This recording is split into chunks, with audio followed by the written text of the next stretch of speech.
You can always tell when your wife walks into a room carrying not just her purse, but an entire vibe. That Tuesday afternoon, the one that carved a crack straight through my life, Emily strutted into our downtown Chicago apartment with the kind of glow women usually reserve for winning scratch-offs or spotting a celebrity at Trader Joe's. I was on the couch flipping between a Bulls game and some ironically awful dating show, trying to decide which form of wasted time felt morally superior, when she practically sang, "Baby. You're never going to believe this."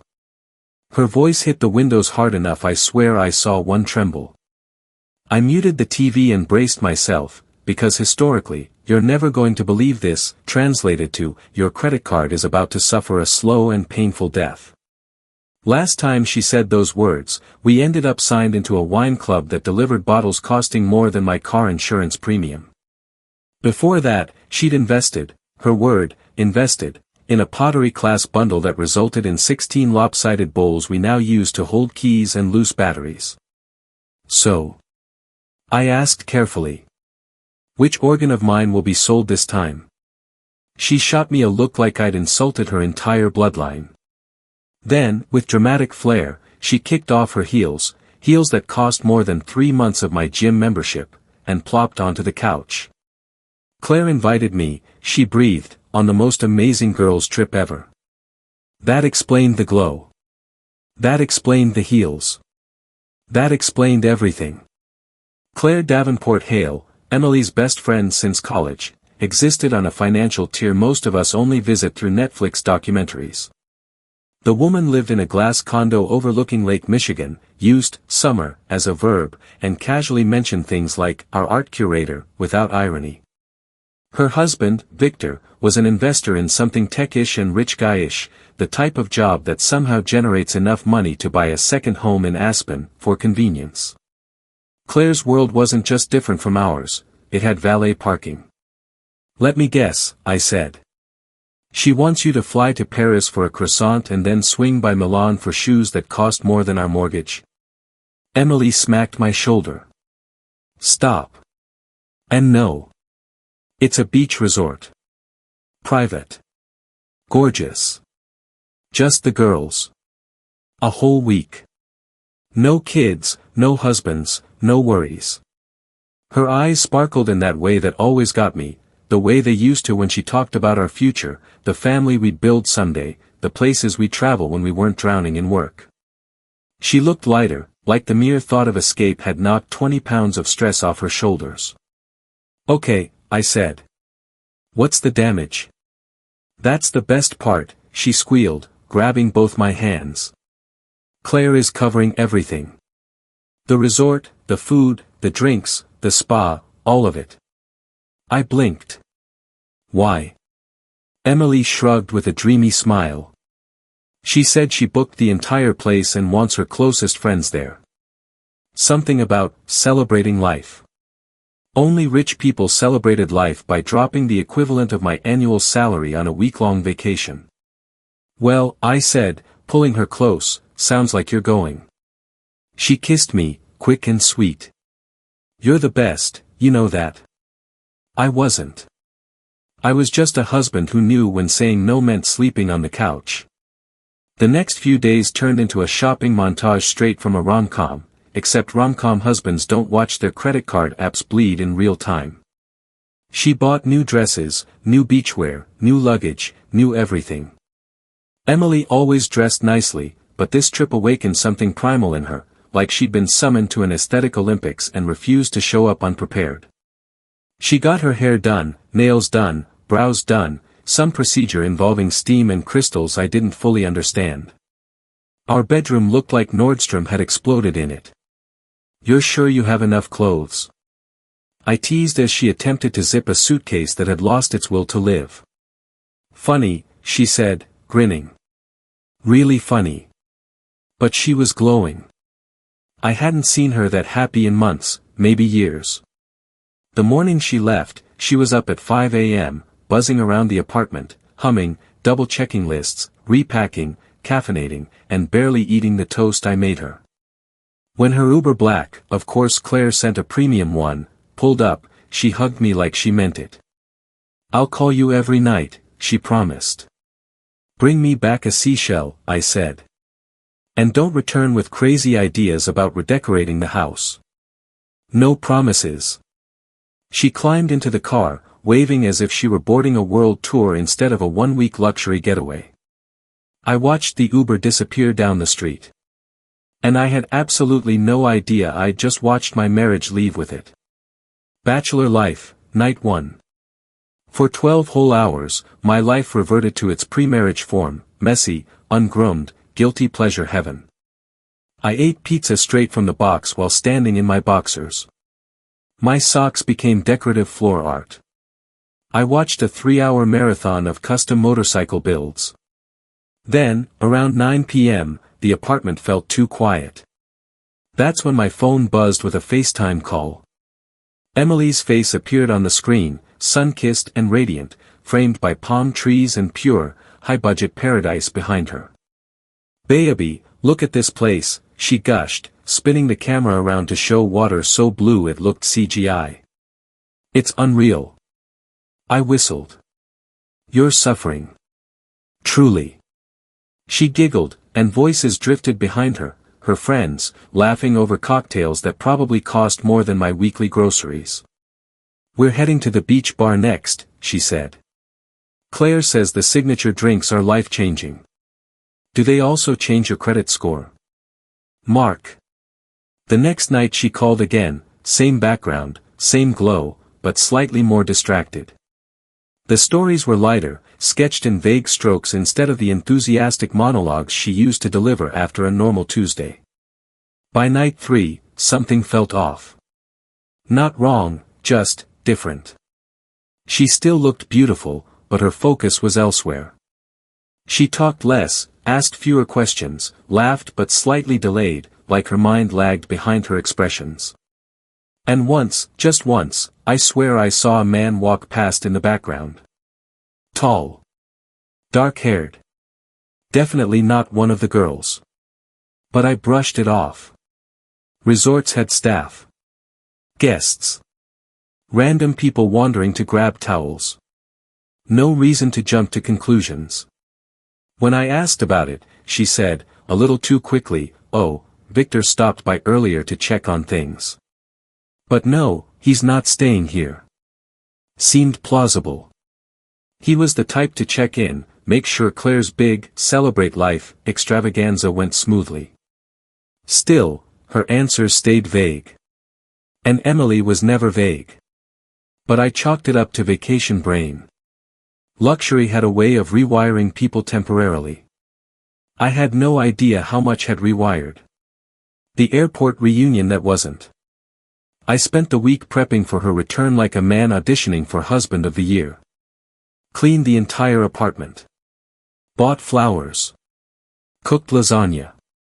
Even made a stupid cardboard sign that said, "Welcome home, world traveler," with stick figure hearts. I stood at O'Hare's arrivals gate holding that sign proudly. When Emily stepped off the escalator, she looked like a beach goddess in a white dress, glowing skin, sunlightened hair, relaxed posture. She walked toward me slowly. Too slowly. I held up the sign like a dork. There she is. She kissed my cheek. Not my lips. My cheek. Like I was her tax accountant. "Hi, honey," she said flatly. That was it. No excitement. No laugh. No, "Oh my God, I missed you." Just, routine. The drive home felt like chaperoning a polite stranger. She stared out the window, checked her phone every 30 seconds, answered questions with one-word responses. "How was the resort?" "Nice." "How are the girls?" "Fine." "Any drama?" "You know there's always drama." "No."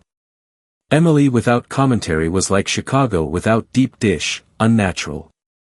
Back home, she drifted around the apartment like she was touring a model home instead of returning to her life. I'd lit candles.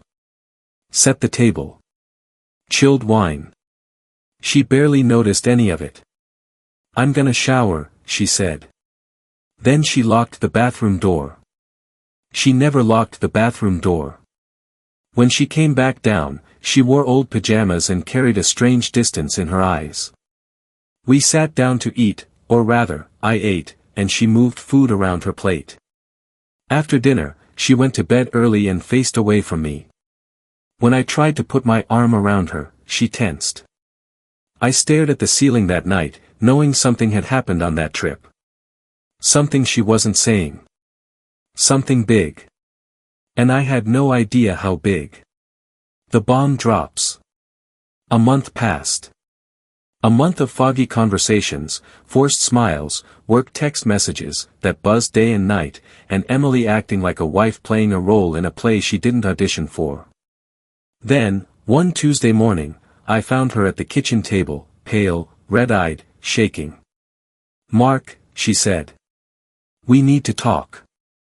4 words every husband fears. She took a breath like she was swallowing glass. "I'm pregnant." My heart soared.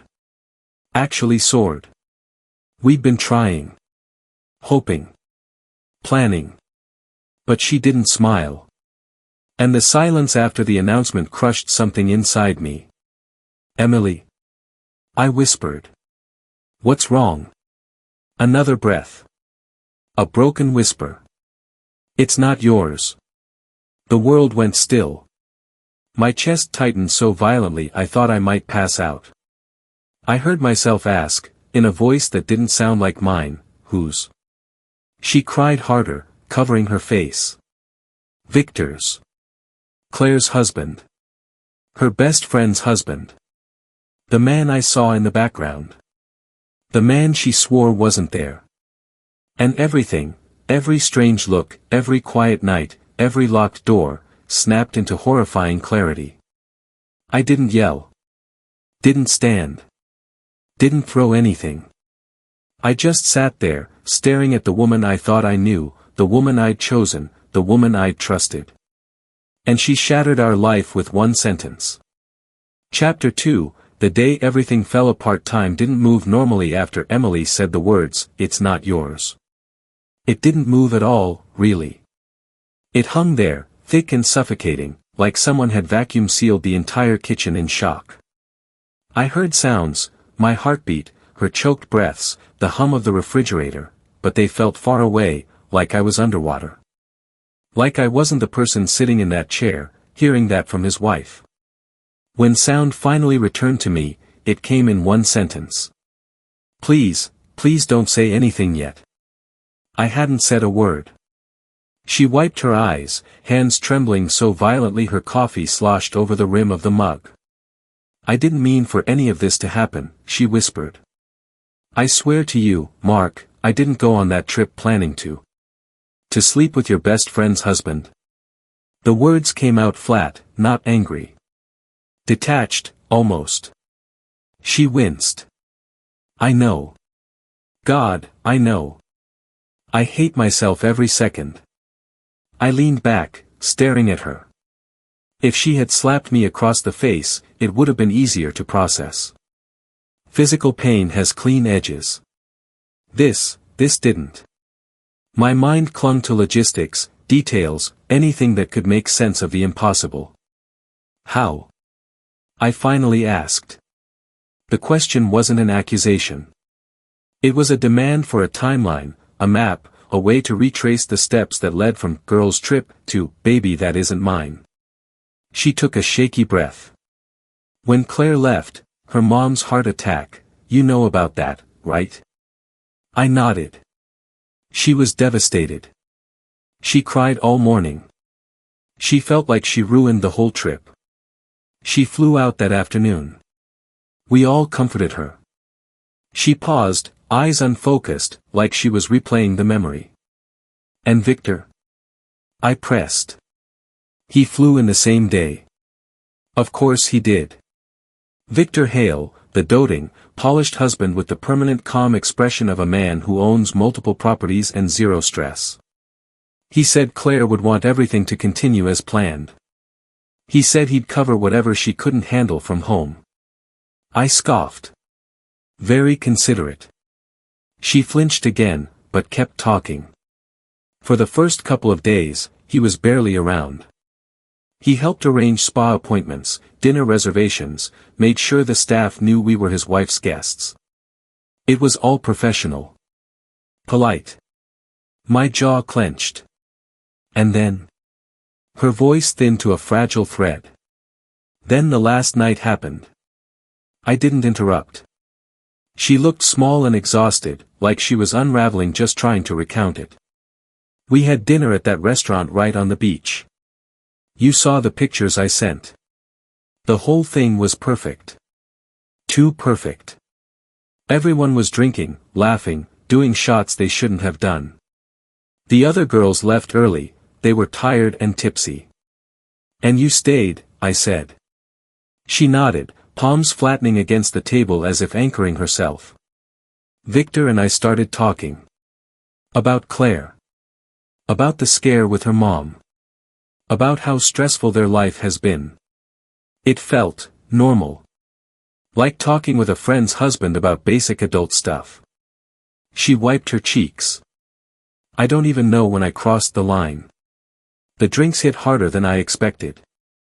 Those tropical cocktails, you can't even taste the alcohol. I just remember thinking he understood things about my life I hadn't said out loud. I stared at her. Like what? She hesitated too long. Emily. She swallowed hard. I told him I sometimes feel like my life didn't turn out the way I imagined. Like I settled. Settled. That word. That single, stupid word ripped something in me clean open. Settled, I repeated, emotionless. As in, for me? She shook her head quickly. No. Not like that. I meant. But she didn't finish. Because she knew exactly what it meant. And then? I asked again. My voice felt detached from my body. We walked back to the resort. Silence. Victor walked me to my room. Silence swelling. And he came inside.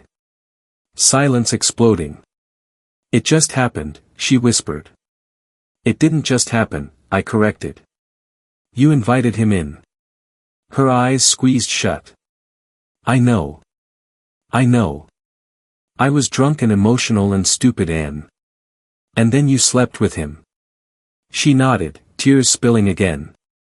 One night, she whispered. It was only that one night. And I regret it more than anything I've ever done in my life. I stared at the woman I had promised to love forever. The irony wasn't lost on me. I'd spent that night eating cereal out of the box and missing her. She'd spent it creating a child with another man. The aftershock. I don't know how long we sat like that. Her crying. Me staring. The morning sunlight slowly crawling across the kitchen floor like it was avoiding us. Finally, I asked the next impossible question. Does Claire know? Emily's reaction told me everything. Pure panic. Head shaking so fast it was blurry. No. God, no. She can't ever know. Mark, please. It would destroy her. It would destroy everything. I almost laughed. But not the kind of laugh that comes from humor, the kind that comes from realizing you've fallen through a trapdoor into a life you don't recognize. And what about us? I asked softly. Are we not destroyed? She looked at me with a desperation I couldn't meet. I don't know how to fix this, she whispered. But I want to try. Try. As if this were a flat tire or a broken sink. I pushed back my chair and stood slowly. I need air. Mark. I said I need air. I walked out of the kitchen before I said something I wouldn't be able to take back. The apartment hallway felt too narrow. Too dim. Too filled with memories of a life that suddenly seemed counterfeit. I didn't know where I was going. I just knew I couldn't breathe anywhere near her. The morning after. I didn't sleep. I lay awake in the dark while Emily tossed beside me, whispering broken apologies in her dreams. Every time she shifted, I felt that invisible wall grow taller, thicker, colder. At 5 a.m., I got up and went downstairs. Making coffee felt surreal, like performing a task from a previous life. I poured mug after mug and didn't drink any of it. My thoughts spun. Not about forgiveness. Not about reconciliation. But about truth. Because one thing stuck with me like a thorn. Claire didn't know. Emily's best friend. The woman who'd paid thousands for Emily's dream vacation. The woman who trusted her. The woman who had no idea her husband and her closest friend had blown a crater in her marriage. Why was I the only one drowning in this catastrophe while the two people who caused it were protected? By 8 a.m., I had my phone in hand. Emily's voice upstairs drifted faintly, she'd just begun to stir. I dialed Claire. She answered on the second ring, bright and cheerful. Mark. Hi. Everything okay? No. Nothing was okay. Claire, I said, voice tight. I need to tell you something. And it's bad. Her tone shifted instantly. What's wrong? Is Emily okay? Is something happening? I inhaled slowly. It's about the trip. A long pause. What about it? She asked. And then I jumped. Emily is pregnant, I said. And the baby isn't mine. Silence hit so hard I pulled the phone away to make sure the call hadn't dropped. When Claire finally spoke, her voice was barely audible. I'm sorry, what did you say? Emily and Victor slept together the night you left. A choked sob bled through the speaker. No. No. That's not possible. He wouldn't, Emily wouldn't, no. It's true, I said, hating the role life had cast me in. She told me yesterday. Another broken noise. A gasp. A betrayal cracking open. Then, with steel suddenly sharpening her voice. Is Victor home? I think so. I heard something slam on her end, a door, maybe a drawer, and then she hung up without another word. I stared at the phone. And for the first time since Emily confessed, I felt something like control. Not happiness. Not relief. Just clarity. The truth was out now. There was no undoing it. The collision. 10 minutes later, Emily's footsteps thundered down the stairs. She appeared in the doorway, hair wild, face swollen, eyes frantic. What did you do? She demanded. I calmly sipped cold coffee. Morning. Mark. What did you do? Clara just called me screaming, like she'd lost her mind. Did she? I asked mildly. Or did she just finally learn what you did? Emily staggered forward, pointing a trembling finger at me. You had no right to tell her. No right. I stood slowly, feeling something inside me harden. You're pregnant with her husband's child, I said quietly. She had every right to know that. Her knees seemed to buckle. You don't understand, she cried. I was going to tell her. Eventually. When the timing was right. When the timing was right? I repeated, incredulous. What timing is right for? Hey, Claire, by the way, your husband impregnated me in Bora Bora. She broke into sobs. You've ruined everything. No, I corrected. You and Victor ruined everything. I just stopped covering for you. She looked at me as if seeing me for the first time, not as her husband, not as her safety net, but as someone who wasn't going to play along anymore. And for the first time since her confession, I felt no pity. Only truth. And truth is sharp. The end of US. What happens now? She whispered eventually, voice cracked and raw. Now. I said.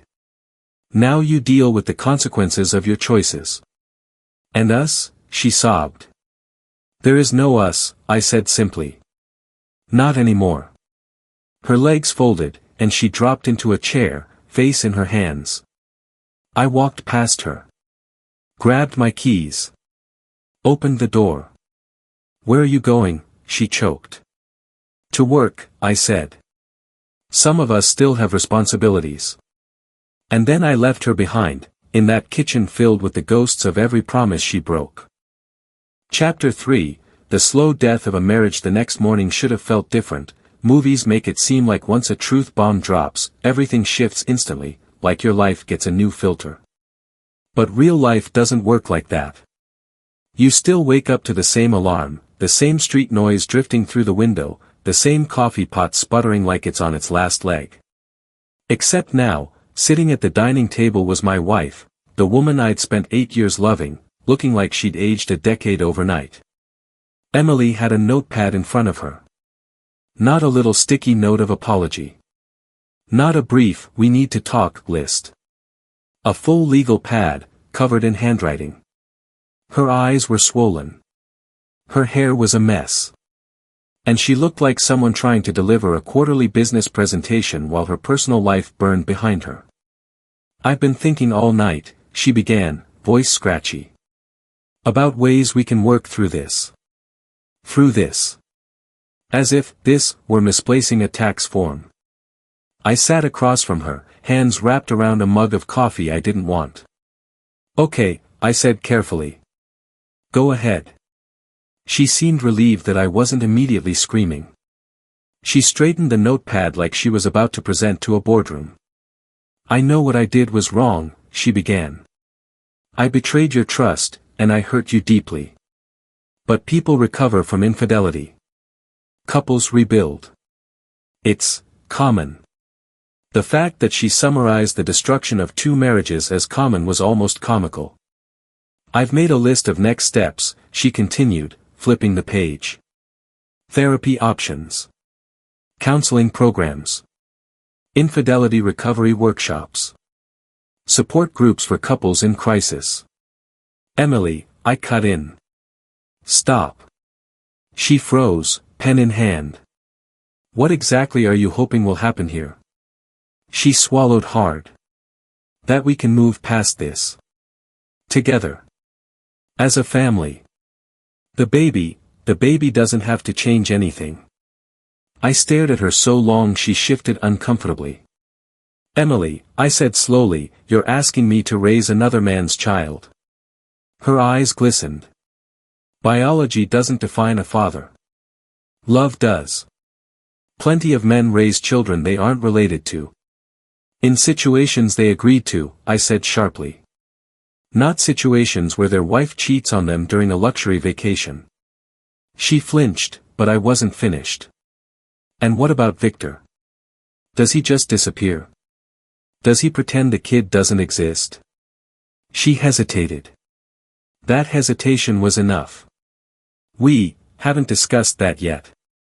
Jesus, I muttered, pushing back from the table. So you and Victor have future planning sessions now? Her eyes widened, horrified. No. No, Mark, I haven't spoken to him since it happened. I swear. So what's your plan? I pressed. You give birth, we all pretend it's mine, and Victor, what? Sends congratulation cards on birthdays. She rubbed her face with trembling fingers. I wasn't trying to hide the truth forever, she whispered. I just needed time. Time for what? To figure out what to do, she said, breaking. I was terrified. I didn't know how to tell you. I kept hoping maybe the pregnancy test was wrong. God. That part actually hurt. Not the betrayal, the stupid, human hope behind it. The hope that biology might spare her from consequences. And if it wasn't wrong? I asked. What then? She took a breath like she was inhaling fire. I thought maybe you'd forgive me. If I told you gently. If we worked through counseling first. If I could show you how much I still love you. The word love tasted sour now. Her shoulders sagged under the weight of her confession. I don't expect you to just forget, she said softly. But I believe we can come out stronger. Maybe this happened because something in our marriage needed to change. There it was, the subtle shift of blame from her actions to our marriage. You're not seriously suggesting my shortcomings made you cheat, I said. No, she said quickly. God, no. I'm just saying sometimes affairs happen when people feel unseen or unfulfilled. I stood up so fast my chair scraped the tile. Emily, you didn't cheat because you were unfulfilled. You cheated because you drank too much and made a selfish decision. And now there's a baby involved. His baby. And you want me to act like that's something we can just workshop in therapy? Her lip trembled. I'm trying, Mark. For what? I demanded. To save a marriage you burned down. To make me into a father to a child that will remind me every day of what happened. She squeezed her eyes shut. I know it sounds impossible, she whispered. But people rebuild from worse things. Name one. Her silence was answer enough. The phone becomes the enemy. Days passed. Emily didn't let go of that notepad. Or her phone. Oh God, the phone. If the affair hadn't already killed our marriage, the way she guarded that phone would have done it. She kept it face down. She took it with her into the bathroom. She checked it constantly, flinching every time it buzzed. One night at dinner, after her phone vibrated for the 8th time, I snapped. Who's texting? She didn't look up. Work. Work doesn't text you at night. She stiffened. It does now. Emily, I pressed, is it him? Her fork clattered onto the plate. No, she said, horrified. Jesus, Mark, no. I told you, I haven't spoken to him. Then why do you look ready to jump out of your skin every time it buzzes? She shoved her phone into her pocket like she was protecting a newborn. Because I'm dealing with the fallout of my mistake, she snapped. My entire life is collapsing, Mark. My friendships, my job, my marriage, everything. Forgive me for struggling. There it was again. The shift. The subtle suggestion that I wasn't compassionate enough about her suffering. I leaned back, studying her. You know what I think? I said quietly. I think you're terrified of someone else exposing the truth before you can control the narrative. She froze. And I knew I was right. The public lie. Over the following weeks, Emily tried everything to patch a sinking ship using nothing but apologies and delusion. She cooked fancy dinners. Left love notes in my briefcase. Sent long paragraphs about how much she regretted everything.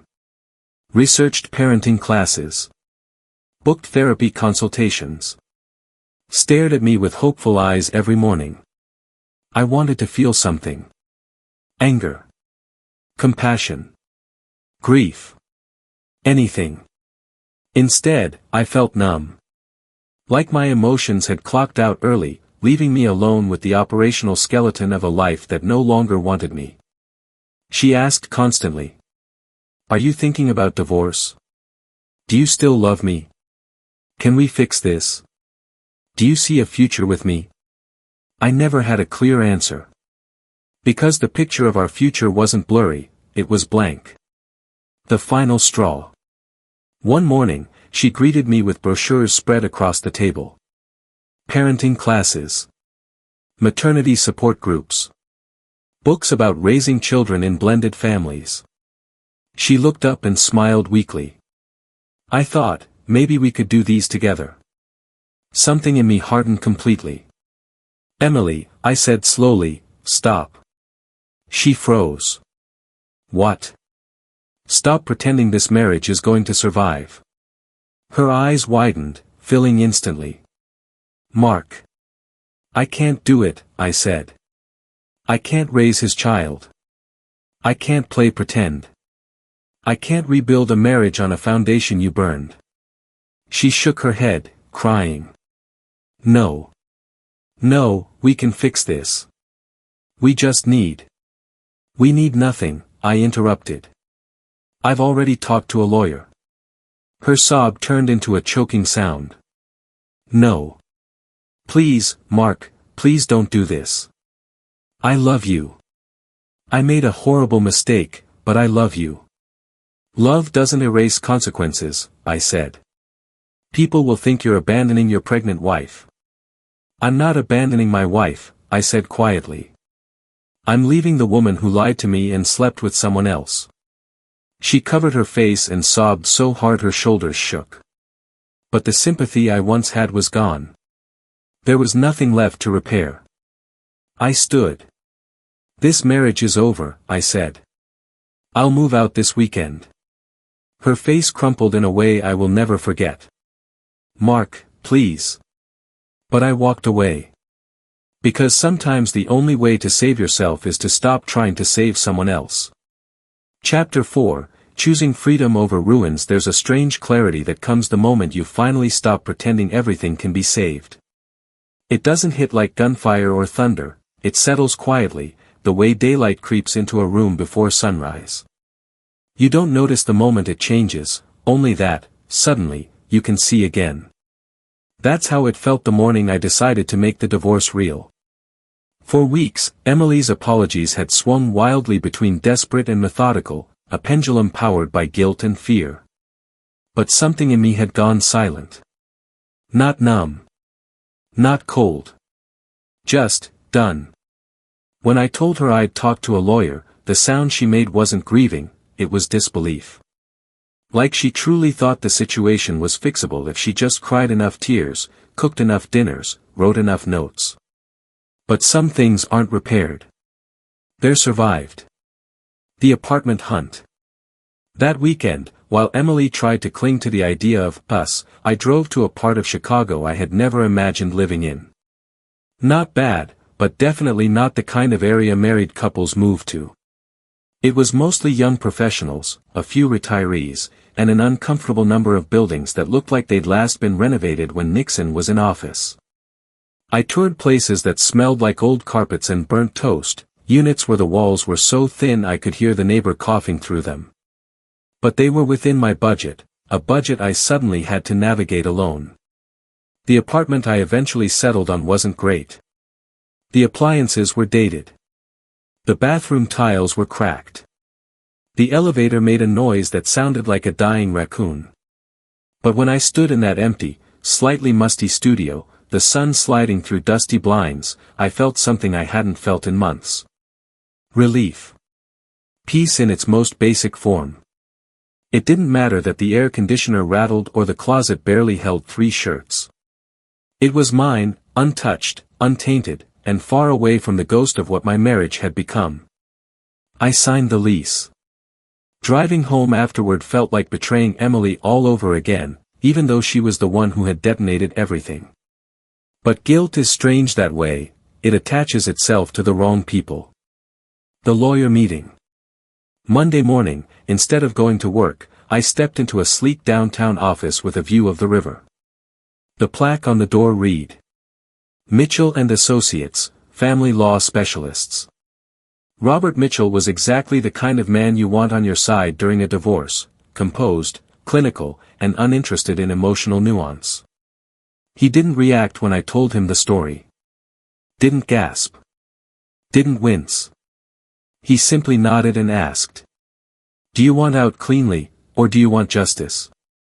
"Cleanly," I said. "I don't want her money. I don't want the house. I just want out." He studied me over his glasses. Men who say that usually regret it later. Not this time. He nodded and began listing what we needed. A declaration of non-paternity. Divorce petition citing adultery. A plan for property division. A formal request for DNA testing upon the child's birth. "Are you prepared for how she'll react?" he asked. I thought of Emily crying in our kitchen, begging me to give us another chance. "Yes," I said. "I'm done." Robert nodded, scribbling notes. "I'll draft everything today. You'll sign by tomorrow."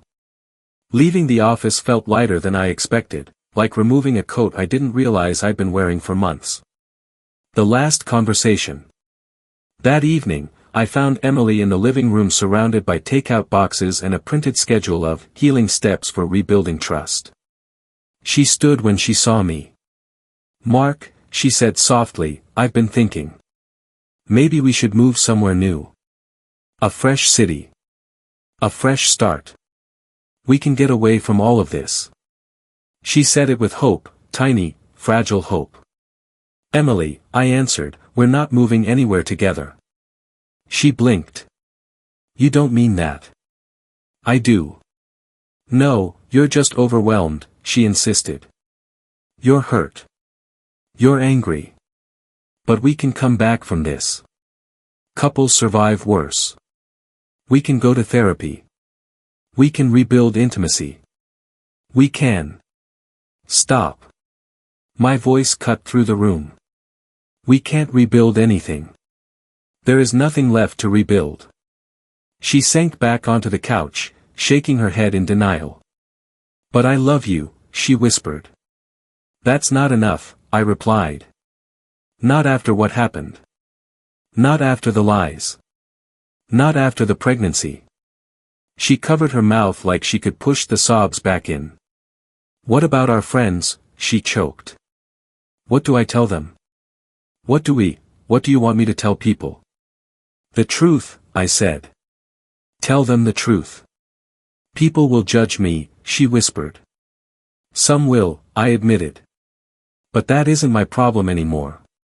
She looked up at me with a face I barely recognized, hollowed by fear, guilt, and the dawning realization that she couldn't control the outcome anymore. "So that's it," she whispered. "I lose you. I lose Claire. I lose everything. You made choices," I said quietly. "Now you live with them." Her sobs returned, uglier this time, the kind that sound like someone scraping the bottom of their soul. I let them wash over me without reacting. Sympathy was a luxury I no longer had. Packing a life into boxes. The rest of the week passed in fragments. I boxed up my clothes. My books. My tools. The few personal things that actually belonged to me. I left the wedding china. Left the furniture. Left the framed pictures. Left anything that held a memory of us. I didn't want a single object in my new apartment to remind me of promises that had been broken. Emily hovered constantly, following me into rooms, standing behind me, asking questions she didn't want full answers to. "Can't we reconsider? Can't we just separate for a while? Can you think about counseling? What if he's not the father? What if everything is fixable?" I packed in silence. She cried behind me. It was like mourning a death while the deceased stood in the doorway watching the grief unfold. The day I left. Saturday morning arrived heavy and gray, the kind of weather that makes everything feel more dramatic than it needs to be. I loaded the last box into my car. When I turned back toward the apartment, Emily was standing in the doorway wearing an oversized sweatshirt and tear-stained cheeks. She looked smaller than I'd ever seen her. She stepped forward, voice trembling. "Mark, don't go." My chest tightened, not out of longing, but out of the familiar pain of seeing someone you once loved breaking apart. "I have to," I said. "I can change," she whispered. "I can be better. I can fix this. Please just give me a chance to show you." "You had chances," I said. "Before the trip. During the trip. After the trip. And every moment you lied about what happened." Her mouth quivered. "I'm pregnant," she whispered, like the word itself was a plea. "I know. Don't you care?" "I care," I said honestly. "Just not enough to stay married to you." A quiet, wounded noise escaped her, a sound I hope I never hear again. "You're giving up on us," she sobbed. "No," I corrected gently. "You did that when you slept with someone else." I stepped past her before my resolve could crack. She caught my arm. "Mark," she whispered, "please, just tell me one thing." I stopped. "Do you hate me?" I turned to face her, the woman I had once loved enough to build a life with. No, I said softly. I don't hate you. I just don't know you anymore. Her face crumpled, but I walked away before she could say anything else. I got in my car. Started the engine. And left the life we'd built behind. I didn't look in the rearview mirror. Some things hurt less when you don't watch them fade. The first night alone. My new apartment greeted me with silence, real silence, not the tense, suffocating quiet of the past month. Just the steady hum of an ancient fridge and the faint creak of pipes. I set my last box down and stood there for a long time, staring at nothing. Then I sat on the edge of my cheap, too soft futon and exhaled for what felt like the first time in weeks. No crying. No accusations. No begging. No lies. Just space. Just me. Freedom, even when painful, felt cleaner than staying in the ruins of something that once mattered. That night, for the first time in a long time, I slept. Not well. Not peacefully. But honestly. And that was enough. Chapter 5, Aftermath and a Quiet New Life. The thing about endings is that they rarely arrive with the neat finality you expect. There was no folding of credits, no single dramatic courthouse scene that sealed everything like in the movies. There were meetings, small humiliations, legal forms, and 1,000 tiny moments where the future rearranged itself without asking permission. The divorce paperwork moved fast once I decided I wanted it to. Robert Mitchell handled the legal side with the kind of efficiency that made you grateful for adult professionals who understood how ugly human lives could become once secrets get involved. We filed for divorce on grounds of adultery. I signed the non-paternity declaration and insisted on DNA testing once the baby was born. Robert warned me it might get messy if Victor resisted testing, but he also gave me a steady, pragmatic plan to keep my liability, emotional and financial, as minimal as possible. Victor didn't drag his feet. Once Claire confronted him, the phone call I made had detonated a fuse that reached their house in minutes. He came looking like a man who suddenly had nowhere to hide. I'd met him a dozen times at charity events, polished, polite, affable. Seeing him now, in the raw light of consequence, was like watching a stage actor step out of costume. He tried a few apologies that felt rehearsed, then tried bargaining, then blustered, then finally offered money as somehow a solution. Money bought therapists and lawyers and, in his mind, the right to not fully face what he'd done. Claire, when she found out, did not act like the wronged movie heroine. She was stripped of air and anger in one breath, a woman who had loved and trusted and then learned betrayal from the people closest to her. We met for coffee twice over the next couple months. The first time, there was stunned silence broken by small, ordinary observations about mutual friends and shared embarrassments. The second time we talked like two people who had been through a storm and were trying to map the wreckage together. She moved away a few weeks later, Seattle. A fresh start, she said, like it was a phrase that could stitch bones back together. Good for her, I thought. She deserved better than a marriage that came undone because two people indulged in a selfish night. Victor's fall wasn't cinematic, either. There was a quieter collapse. Claire filed for divorce, their assets became lawyers' chess pieces, friends took sides, and Victor's social calendar thinned. The city has a way of swallowing scandals, headlines shifted and new gossip replaced old. But the damage was done, private and public both. When Emily and I started the legal process, Victor tried to minimize his involvement, but DNA doesn't negotiate. The test proved exactly what everyone suspected. He was the father. After the baby was born, a dark-haired boy with the damnable neatness of Victor's jawline, Emily panicked briefly, then made a move that surprised me. She tried to put my name on the birth certificate. I learned about it the way you learn the final humiliations of a bad story, a terse text from Robert, a meeting request, a stack of forms. She claimed confusion, fear, and a desperate attempt at protecting the child's future. The court did not agree with confusion as a legal argument. DNA confirmed paternity, and Victor was ordered to take responsibility. He ultimately agreed to a support plan. Claire's divorce settlement covered a messy private negotiation and some public fallout, but their family, in the sense that families exist in the mind, was altered irrevocably. Emily's life after the collapse was not the rosy redemption arc she tried to sell me. She became a single mother with less support than she'd expected. Friends trickled away. The people who stuck around did so with polite distance. She worked, she cried, she paid lawyers. I caught glimpses of her in the neighborhood some months later, a tired woman with an infant stroller, and felt an odd mix of pity and relief. It would have been cruel to gloat. Cruelty was what I'd been tempted to wield the first week after her confession. Instead, I felt a quieter satisfaction. I had made a clean choice for myself. As for me, the immediate months after moving into my small apartment were humbling in ways I didn't anticipate. You learn to fold your own laundry, and you learn the particular sting of eating cereal for dinner because you forgot to shop. You learn how to make coffee just the way you like it, and you learn that silence, real silence, not the brittle kind you get when people are pretending everything is okay, can be restorative.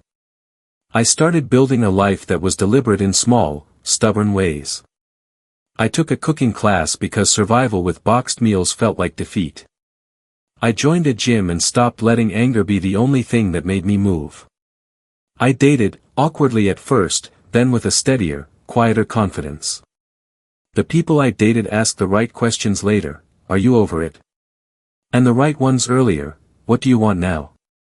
My answers were no longer mediated by pleading or guilt. They were simple: peace, honesty, and no surprises.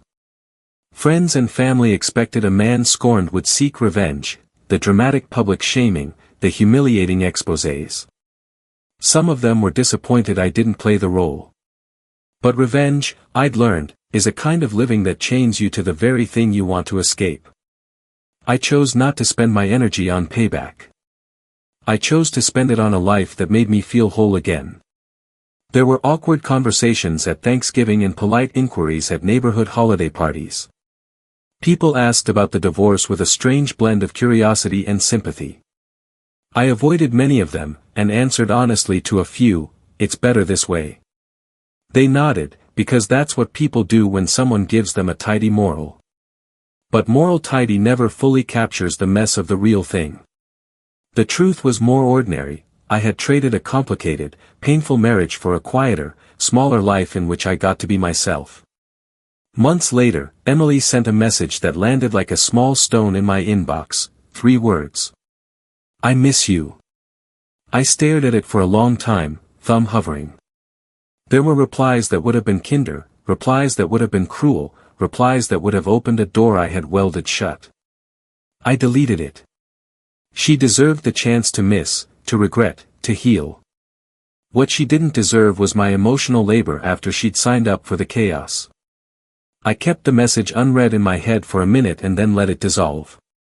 In the end, the city hummed on. Claire started over in Seattle. Victor had to explain himself to people who had once admired him. Emily raised her child and learned, in the truest sense, about consequences and resilience. I kept my dignity, and that turned out to be the thing I valued most. Not because I thought I was morally superior, but because I wanted a life I recognized when I woke up in the morning. Sometimes the most important act of love for yourself is the decision to walk away. It's not dramatic. It's not righteous. It's quiet and practical and absolutely necessary when someone you love betrays the foundation of the life you built together. I don't say I'm proud, pride feels too grand, but I will say this: I chose a future that I could look at without flinching. That choice was worth every awkward apartment, every boring dinner alone, and every hard conversation that finally let me breathe. The marriage is gone. The house is hers. The baby belongs to its father, whether by DNA or by consequence. The friends who remained have learned what my parents always told me, that character matters more than appearances. The rest of the city has moved on, as cities do. I, too, moved on in the only way that really mattered, by living the life I wanted and refusing to let a betrayal define me forever.